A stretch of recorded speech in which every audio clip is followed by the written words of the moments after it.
Hello friends, welcome to Satyajeet GS academy.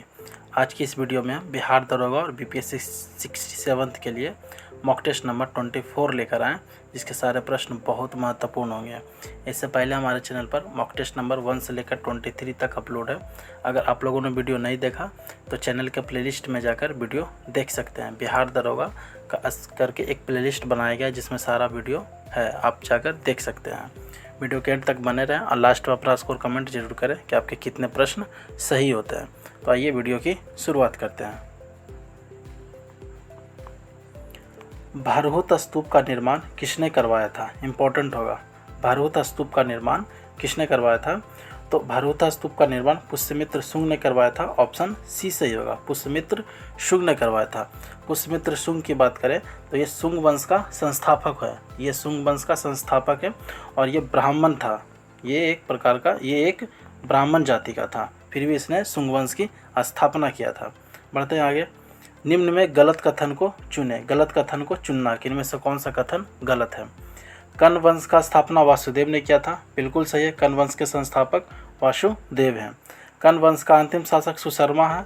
बिल्कुल सही, कर्ण वंश का अंतिम शासक सुशर्मा था। शुंग वंश का अंतिम शासक देवभूति था। ये भी स्टेटमेंट सही है, शुंग वंश का अंतिम शासक देवभूति, जबकि इसका स्थापना पुष्यमित्र शुंग द्वारा किया जाता है। इंडो यूनानी शासक मिनांडर ने पुष्यमित्र शुंग को पराजित किया था। ये स्टेटमेंट गलत हो जाता है।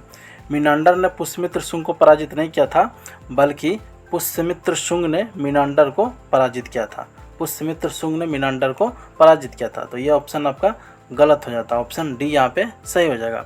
मिनांडर की बात करें तो मिनांडर को बौद्ध धर्म में दीक्षित नागसेन या बोले नागार्जुन ने किया था। नागार्जुन ने इन्हें बौद्ध धर्म में दीक्षित मिनांडर को नागार्जुन ने किया था। पढ़ते हैं आगे। किस शासन के काल में हूनों का सर्वाधिक आक्रमण हुआ था? किस शासक के काल में हूनों का सर्वाधिक आक्रमण हुआ था? तो वो हुआ था स्कंदगुप्त के काल में। ऑप्शन ए सही होगा। स्कंदगुप्त के काल में हून का सर्वाधिक आक्रमण होता है और सारे आक्रमण को वो विफल भी कर देता है, बहुत ही सफलतापूर्वक। हूनों का आक्रमण को ये विफल कर देता है। चंद्रगुप्त विक्रमादित्य की बात करें तो इनके दरबार में फाहियान आया था, चीनी यात्री फाहियान, जो कि इम्पोर्टेंट होगा। फाहियान आया था। कुमारगुप्त प्रथम की बात करें तो इन्होंने नालंदा विश्वविद्यालय की स्थापना किया था। और समुद्रगुप्त की बात करें तो ये परम भागवत की उपाधि धारण करते हैं और इन्हें भारत का नेपोलियन भी कहा जाता है। बढ़ते अगले प्रश्न की ओर। संस्कृत किस शासक की शासकीय भाषा थी? वेरी इंपॉर्टेंट क्वेश्चन होगा, बहुत इंपॉर्टेंट होगा। संस्कृत किसके काल में शासकीय भाषा थी?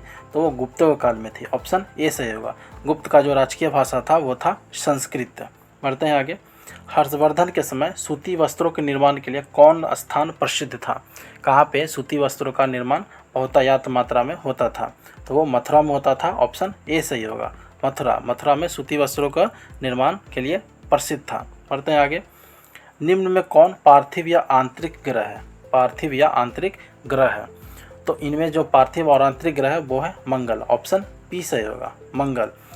शुरू का जो 4 ग्रह है बुध, मंगल, शुक्र, बुध, मंगल, शुक्र और पृथ्वी। बुध, मंगल, शुक्र और पृथ्वी ये पार्थिव या आंतरिक ग्रह कहलाते हैं। पार्थिव या आंतरिक ग्रह कहलाते हैं। तो इसका राइट आंसर होगा ऑप्शन बी, मंगल। और मंगल के 2 उपग्रह हैं, फोबोस और डीमोस। फोबोस और डीमोस। बढ़ते हैं आगे। मंगल ग्रह को सूर्य की परिक्रमा करने में कितने दिन लगते हैं? मंगल ग्रह को सूर्य की परिक्रमा करने में 687 दिन लगते हैं। ऑप्शन ए सही होगा। मंगल जो है वो 687 दिन में सूर्य की परिक्रमा कर लेता है। बढ़ते हैं आगे। निम्न में सही कथन को चुने। इनमें से सही कथन का चुनाव करना कि इनमें से सही कथन कौन सा है? अरुण ग्रह की खोज जॉन गाले ने की थी। बिल्कुल गलत है। अरुण ग्रह की खोज जॉन गाले नहीं बल्कि विलियम हर्शल ने की थी और जॉन गाले ने वरुण ग्रह की खोज की थी। तो पहला स्टेटमेंट गलत हो जाएगा। पृथ्वी आकार में तीसरा सबसे बड़ा ग्रह है, ये भी स्टेटमेंट गलत है। पृथ्वी आकार में 5वां सबसे बड़ा ग्रह है। पृथ्वी जो है आकार में 5वां सबसे बड़ा ग्रह है, जबकि अरुण तीसरा सबसे बड़ा ग्रह है। पृथ्वी का औसत व्यास 12,742 किलोमीटर है और इसकी गणना सर्वप्रथम एराटोस्थनीज ने की थी। तो ये स्टेटमेंट आपका सही हो जाता है कि पृथ्वी का औसत व्यास 12,742 किलोमीटर बहुत बार पूछा गया है और इसकी गणना सर्वप्रथम एराटोस्थनीज ने की थी। तो ये ऑप्शन आपका सही हो जाएगा। जबकि आकार एवं बनावट की दृष्टि से पृथ्वी मंगल के समान है, तो ये गलत है। पृथ्वी नहीं बल्कि शुक्र जो होता है वो पृथ्वी के समान होता है आकार एवं बनावट की दृष्टि से। तो इसका राइट आंसर हो जाएगा ऑप्शन सी। बढ़ते हैं आगे। संपदा कर भारत में सर्वप्रथम कब लागू किया गया था? One of the most important question होगा ये। संपदा कर बहुत बार क्वेश्चन रिपीट हुआ है कि भारत में संपदा कर कब लागू किया गया था। तो ये 1957 में लागू किया गया था। ऑप्शन डी से होगा 1957। बढ़ते हैं आगे। संसद द्वारा संकट काल की घोषणा का अनुमोदन कितनी अवधि के अंतराल में होना आवश्यक है? कितनी, जो भी संकट काल होता है, संकट काल में जो घोषणा किया जाता है तो उसका अवधि कितने माह के अवधि में उसकी घोषणा करना आवश्यक होता है? तो वो 1 माह होता है। ऑप्शन ए सही होगा।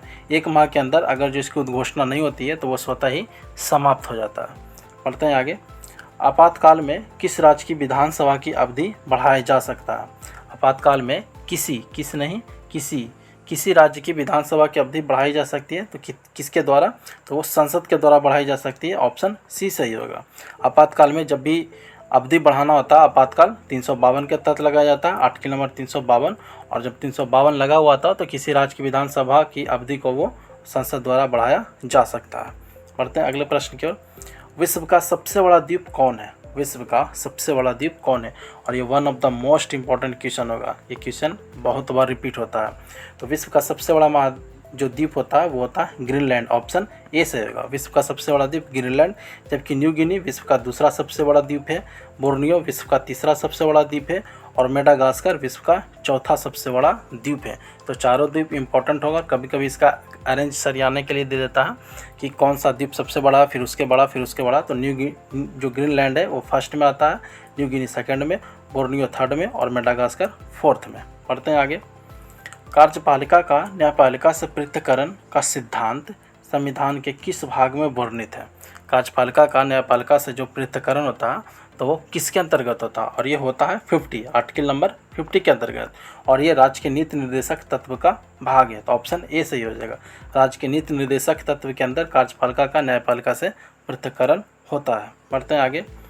भारतीय संविधान की उद्देशिका में संशोधन कब किया गया था? भारतीय संविधान की उद्देशिका में सिर्फ एक बार संशोधन किया गया, वो 1976 ईस्वी में। 1976 ईस्वी में। और 1976 ईस्वी में 42वां संशोधन प्रसिद्ध है। 1976 ईस्वी में 42वां संशोधन होता है जिसे मिनी संविधान भी कहा जाता है। 42वां संशोधन को मिनी संविधान भी कहा जाता है।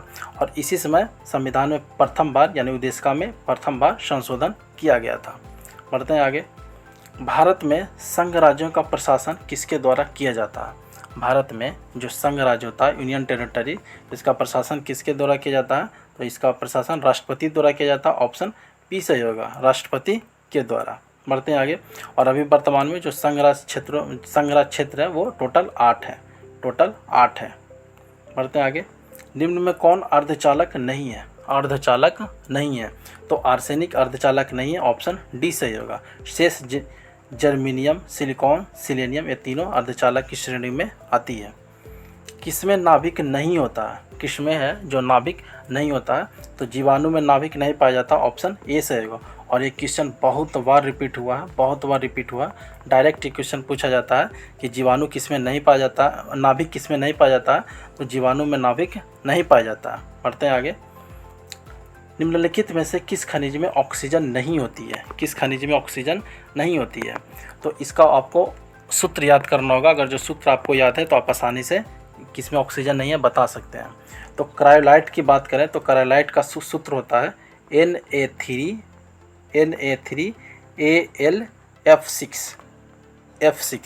Na3AlF6। तो इसमें कहीं भी ऑक्सीजन नहीं है। तो इसका राइट आंसर हो जाएगा ऑप्शन ए। क्रायोलाइट में ऑक्सीजन नहीं पाया जाता है। जबकि हेमेटाइट की बात करें तो इसमें Fe3O4 इसका सूत्र होता है। तो इसमें ऑक्सीजन है। उसी तरह से बॉक्साइट और कैल्साइट में भी ऑक्सीजन की मात्रा पाई जाती है। बढ़ते हैं अगले प्रश्न की ओर। पानी में लटके हुए कोलाइड कण किस प्रक्रिया से हटाए जा सकते हैं? जो पानी में लटका हुआ कोलाइड कण होता है उसे स्कंदन विधि द्वारा हटाया जाता है। ऑप्शन डी सही हो जाएगा, स्कंदन विधि द्वारा। बढ़ते हैं अगले प्रश्न की ओर। वह गुण कौन सा है जो प्रकाश तरंग में दिखता है परंतु ध्वनि तरंग में नहीं? प्रकाश तरंग में तो वो दिखता है परंतु ध्वनि तरंग में नहीं। तो वो गुण है ध्रुवन। ऑप्शन बी सही होगा। जो प्रकाश तरंग में ध्रुवन की घटना घटती है जबकि ध्वनि तरंग में ध्रुवन की घटना नहीं घटती है। बढ़ते हैं अगले प्रश्न की ओर। ध्वनि तरंग के विषय में क्या गलत है? ध्वनि तरंग के विषय में क्या गलत है, यानी गलत कथन को चुनना है। तो ध्वनि का वेग 432 मीटर पर सेकंड होता है, ये स्टेटमेंट गलत है। ध्वनि का वेग 432 नहीं बल्कि 332 मीटर पर सेकंड होता है, 332 मीटर पर सेकंड होता है। तो पहला स्टेटमेंट ही आपका गलत हो जाता है, पहला स्टेटमेंट ही आपका यहाँ पे आंसर हो जाएगा। जबकि ध्वनि का वेग सर्वाधिक ठोस में होता है, बिल्कुल सही है। ध्वनि तरंग निर्वात से होकर नहीं गुजरती है, बिल्कुल सही है। ध्वनि तरंग को गुजरने के लिए किसी न किसी माध्यम की आवश्यकता होती है, इसलिए निर्वात से नहीं गुजर सकती, तो ये स्टेटमेंट सही हो जाएगा। ध्वनि तरंग का वेग निर्वात में गैसों की अपेक्षा कम होता है, बिल्कुल सही है। तो तीनों स्टेटमेंट यहाँ पे सही हो जाता और यहाँ पे गलत स्टेटमेंट है ऑप्शन ए। बढ़ते हैं अगले प्रश्न की ओर।